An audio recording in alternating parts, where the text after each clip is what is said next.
Salut à tous, c'est Medial Mag d'Interview tous les vendredis sur pubmedia.com. Mon invité du jour est un homme en colère, producteur de Plus belle la vie sur France 3.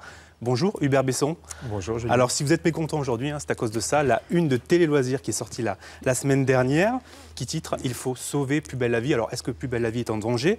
Le journal parle d'audience en baisse, de stars qui s'en vont, de fans mécontents.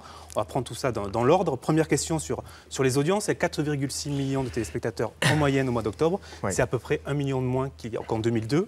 Est-ce qu'il y a un effet de lassitude sur la série? Alors, je pense que l'effet n'est pas sur la lassitude. Je pense que l'effet qu'on constate aujourd'hui, c'est que la façon dont on visionne le feuilleton est différente. D'abord, tous les programmes ont baissé, toutes les fictions ont baissé, il faut qu'on se le dise. Le marché de la télévision en 10 ans, il y a 10 ans, on ne connaissait pas la TNT qu'on la connaît aujourd'hui. La TNT aujourd'hui fait quasiment 20% de part de marché. Ça n'existait pas. Oui. Pardon? Il s'est fragmenté, le marché s'est Oui, fragmenté bien sûr, avec c'est beaucoup plus de chaînes qu'avant. totalement fragmenté avec beaucoup plus de chaînes qu'avant. Donc on voit même que TF1, par exemple, qui faisait plutôt du 30%, aujourd'hui fait du 24, 25. Bon, hier soir, ils ont une très belle audience et on est content. Voilà. Nous, on maintient nos audiences. On est à peu près, je dirais, à un point près des audiences qu'on a connues. On a par contre aujourd'hui un phénomène qui est que les gens connaissent le feuilleton et savent qu'ils peuvent le regarder autrement que sur la télévision. En replay, par exemple, sur le site de Plus, France 3. Exactement, exactement. Alors, juste, il y a des chiffres qui sont un peu vertigineux, mais je vais les donner quand même rapidement.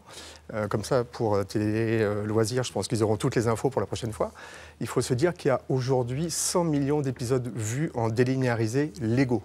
D'accord. C'est-à-dire que ça, c'est le plus que vous citez, ou c'est ce que vous avez sur votre télévision quand vous avez une box ou des choses comme ça. Donc, 100 millions d'épisodes vus d'une façon légale et 50 millions d'épisodes vus d'une façon illégale. Donc, ce que vous perdez chaque soir, vous le récupérez via ces plateformes de téléchargement légal. Ce sont des chiffres assez importants. Voilà, 150 millions de téléspectateurs aujourd'hui qui ne sont pas devant la télé, mais qui regardent le feuilleton d'une façon différente. D'accord. Alors ça, c'est pour les audiences. Autre point par Télé Loisirs, des stars qui, comme Laetitia Milo, prennent le large ailleurs sur d'autres chaînes. Alors, est-ce que c'est la loi du genre ou voilà, vous n'arrivez pas à les retenir sur France 3 et dans Plus belle la vie? Mais non, mais encore une fois, nous, on en est très fiers. Si je refais la boucle et que je reviens un petit peu en arrière, quand on a démarré et que j'ai appelé les agents et que je leur disais je vais lancer un feuilleton quotidien, est-ce que tu aurais des comédiens, on a des rôles à distribuer, j'en ai 16, comment on fait? La moitié des agences pas fermé la porte. D'accord. Aujourd'hui, on est très fiers que toutes les agences stars, maintenant. Viennent, nous piquent des stars. Mais ça ne veut pas dire qu'on est fâchés, au contraire. J'ai déjeuné lundi avec Laetitia et son agent. On est en train de voir comment on va travailler ensemble. On a développé vraiment une arche assez importante pour Laetitia, pour son avenir. Et si vous interrogez Laetitia, vous avez le même retour. Voilà, nous, on est contents. On a toujours fait en sorte que les comédiens qui sont sur Plus belle la vie puissent travailler à l'extérieur. C'est-à-dire que moi, je ne considère pas comme les pics. Je considère qu'ils sont valorisés à l'extérieur. C'est une notion qui est assez compliquée. Et c'est vrai, on a envie de protéger. On se dit, c'est à nous, il ne faut pas qu'ils aillent dehors. Mais qu'une comédienne qui marche avec nous sur France 3 fasse un très beau succès sur TF1, tant mieux. Tant mieux. Plus belle la vie, révélateur de talent. Bien sûr. Alors, les héros, c'est pas un problème. Les vrais héros de Plus belle la vie, comme Myrtha ou Roland, on les voit moins depuis quelques semaines au profit de nouveaux personnages. Et les fans, ils ne sont pas contents, ils vous le disent sur les réseaux sociaux. Est-ce qu'il faut renouveler le casting pour que Plus belle la vie continue? Mais on n'arrête pas de renouveler le casting. Et donc, les vieilles stars, on les laisse. Il y en a 40 aujourd'hui. Aujourd'hui, la partition, elle est jouée par 40 musiciens.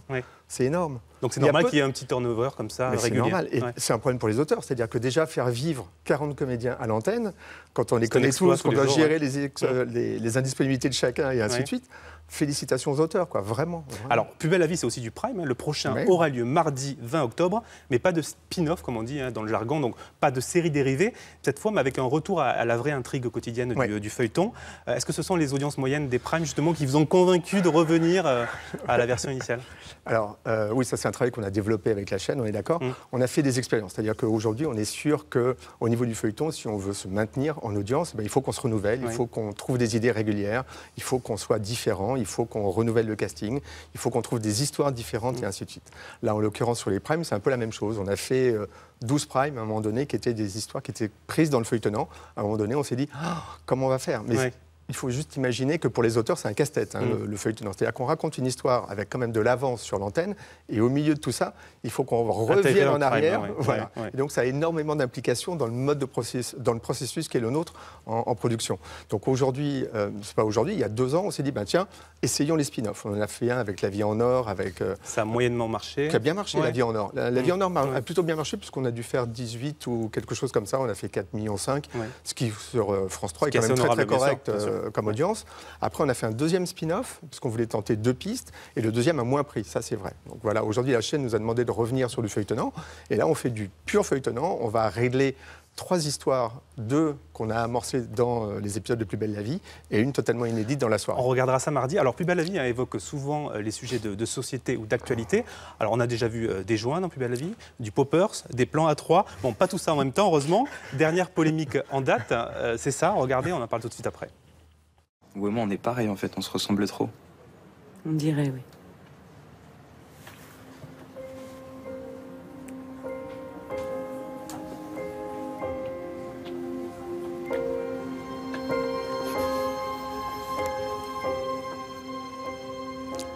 Alors, un ado qui embrasse une quadra dans Plus belle la vie, qui pourrait être sa mère, ça a fait gros scandale sur les réseaux sociaux. Alors, est-ce que c'est pour aborder le sujet des cougars ou pour faire de l'audience? Non, attendez. Il y a un film qui s'appelle Harold et Maude, non, ça doit remonter il y a quelques années. Il y en a un autre qui s'appelle Mourir d'aimer, c'était, je crois, il y a 40 ans. D'accord ? Il y a 40 ans, c'était un film de cinéma où on voyait déjà un professeur avec une relation. Donc là, il y avait en plus un abus de position dominante. Là, c'est pas un professeur, c'est une avocate avec un de nos ados. Voilà. Mais dès que vous sortez du cadre, ça ne plaît pas aux fans. Mais ça, c'est la force du feuilleton. Ouais. C'est pas que ça plaît pas aux fans, c'est qu'il y a des fans qui vont me dire, pour Baptiste, c'est pas bien parce que Baptiste, il est avec Emma, il est amoureux d'Emma, pourquoi il va vers une vieille comme ça, c'est pas normal. Et puis, il y a des gens qui vont appeler Rebecca en disant, ce que tu fais, c'est dégueulasse. Et voilà, ça, c'est de la réaction à chaud de fans.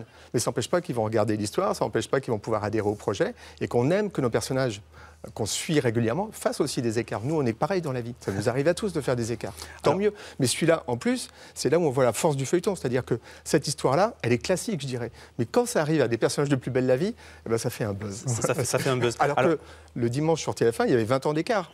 Personne n'en a parlé. Un petit dernier point rapidement sur le piratage. Vous aviez un mot à dire là-dessus. Le piratage. Oui, ce que je disais tout à l'heure, c'est vrai qu'aujourd'hui, dans les consommations du feuilleton, et pour nous, c'est un enjeu énorme, les chiffres sont vertigineux. C'est-à-dire, quand je vous dis, c'est 100 millions de téléchargements légaux et 50 millions de téléchargements illégaux. Alors, je ne vais pas donner les plateformes sur lesquelles on peut les trouver, mais ça existe. On fait tout un travail, effectivement, pour essayer de l'arrêter. Oui. Mais on se rend compte, aujourd'hui, c'est un épisode de Plus belle la vie. On télécharge du Plus belle la vie. Exactement. Un épisode de Plus belle la vie est regardé d'une façon illégale entre 150 et 200 000 fois. Très bien, merci par beaucoup. Épisode. Merci beaucoup Hubert Besson d'avoir répondu à toutes ces questions. Alors on se quitte comme toutes les semaines avec un vieux générique d'émission qui est d'actualité puisque l'émission va revenir sur une chaîne de la TNT.